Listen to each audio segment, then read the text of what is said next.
Welcome to Tamil flavours. இன்னைக்கு நம்ம பார்க்க போறது தேங்காய் குழம்பு அல்லது வெறுங்குழம்புன்னு சொல்லுவாங்க. அது செய்ய தேவையான பொருட்கள்: கடுகு 1/4 ஸ்பூன், கருவேப்பிலை, சின்ன வெங்காயம், எண்ணெய். இது தாளிக்கிறதுக்கு தேவையான பொருட்கள். குழம்புக்கு தக்காளி,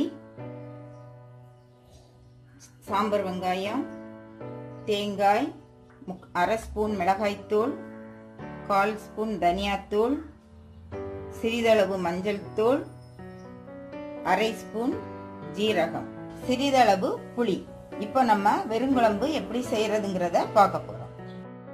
இப்போ நம்ம அந்த மசாலா அரைச்சாச்சு. இதுல என்னெல்லாம் சேர்த்திருக்கோம்னு சொன்னாக்கி தேங்காய், சாம்பார் வெங்காயம், மஞ்சள் தூள், மிளகாய்த்தூள், தனியாத்தூள், ஜீரகம். இதை போட்டு நம்ம இப்ப அரைச்சாச்சு. தண்ணி விட்டு இந்த பதத்துக்கு அரைச்சிக்கணும். இப்போ நம்ம வெறுங்குழம்பு எப்படி வைக்கிறதுங்கிறத பார்க்க போறோம். இப்போ கடாய் அடுப்புல வச்சாச்சு பாத்திரம். அது சூடான உடனே எண்ணெய் விடணும்.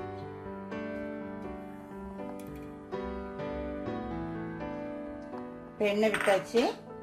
இதுல சாம்பார் வெங்காயத்தை கொஞ்சம் சின்னதா வெட்டி போடணும் தாளிசம் பண்றது.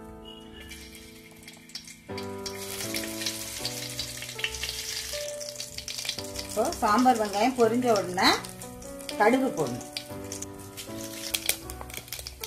இப்ப கடுகு பொரிஞ்சாச்சு. கருவேப்பிலை போடுறோம்.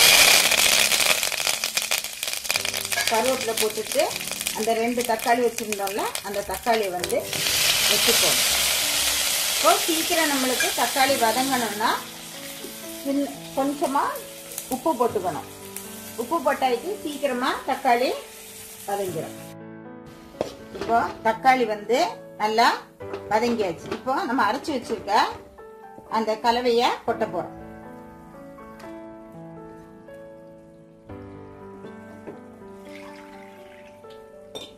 இது குழம்பு பதத்துக்கு தேவையான அளவு.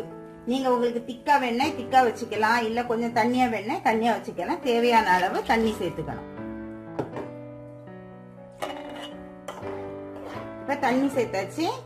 தேவையான அளவு உப்பு போட்டுக்கணும். அதே போல புளிப்புக்கு சிறிதளவு புளி சேர்த்துக்கணும். அது உங்க தேவைக்கு நீங்க பாத்துக்கோங்க. கொஞ்சமா சேர்த்தா போதும். ஏற்கனவே நம்ம தக்காளி போட்டிருக்கோம். கொஞ்சமா புளி, அப்ப அந்த டேஸ்ட் நல்லா இருக்கும். இப்போ புளி தண்ணிய சேர்த்தாச்சு. இது என்ன செய்யணும்னு சொன்னா கொதிக்க விடணும். ஒரு 2 நிமிஷம் கொதிச்ச உடனே ஆஃப் பண்ணிடணும். அப்போ தேங்காய் குழம்பு ரெடி ஆயிடும். தேங்காய் குழம்பு கொதிச்சாச்சு. ஒரு 2 நிமிஷம் தான் நம்ம கொதிக்க விடணும். அதுக்கு மேல் ஸ்டவ் ஆஃப் பண்ணிட வேண்டியதான். இப்போ தேங்காய் குழம்பு ரெடி. நீங்களும் உங்க வீட்டுல இந்த குழம்பு செய்து பாருங்க. உங்களது கமெண்ட்ஸை ஷேர் பண்ணுங்க. தேங்க்யூ.